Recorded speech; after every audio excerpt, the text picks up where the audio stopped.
సమీపంలోని కొత్తపేట గీతాంజలి స్కూల్ ఎదురు బజార్లో వృద్ధ మహిళ హత్య సంఘటన స్థలానికి చేరుకుని విచారణ చేపట్టారు సిఐ సాంబశివరావు.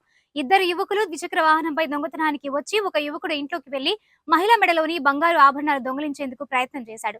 వృద్ధ మహిళ పెనుగులాడటంతో హత్య చేసి పరారైనట్లు సమాచారం. సమీపంలోని సీసీటీవీ ఫుటేజ్ పరిశీలిస్తున్న పోలీసులు.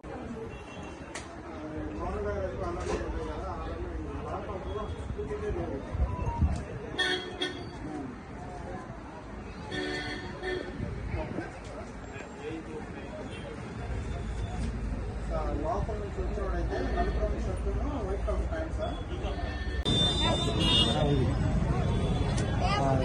చూసి వస్తున్నారు